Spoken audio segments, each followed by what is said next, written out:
Dr. Taveras, so this is kind of a three-part question regarding disparities in acute myeloid leukemia. So what are the disparities in clinical trial participation among AML patients? And how do these disparities affect access to innovative treatments and outcomes? And then kind of a third part to this question, how can efforts be made to increase diversity and inclusion in clinical trials for AML? Thank you. This is a very important question. Unfortunately, disparities exist in the outcome of our AML patients based on different factors, socioeconomic factors, racial factors, ethnicity. And unfortunately, it has been proven that in clinical trials, the non-Hispanic white population is the predominant population studied. So unfortunately, our African Americans or Black patients and our Hispanic patients are underrepresented.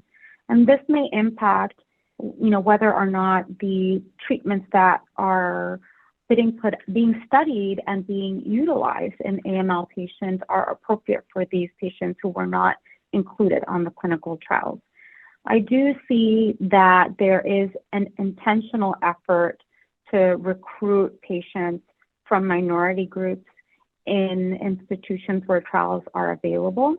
However, one caveat is that unfortunately some of those underrepresented populations don't necessarily have access to the institutions that are leading the clinical trials.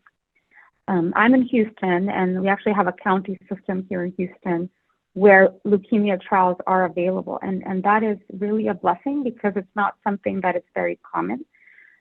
So throughout my training, when I did go to the county hospital, I was able to see, Hispanic patients and African-American patients being given the opportunity to participate in clinical trials that may impact the long-term treatment of other patients and that those treatments being studied in the populations that we're using them in.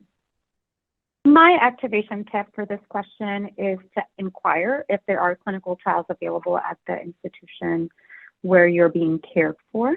Not all institutions do have clinical trials available, and that is okay, but you should be informed and given the opportunity to look into other facilities if clinical trials are available and you have the ability to do so.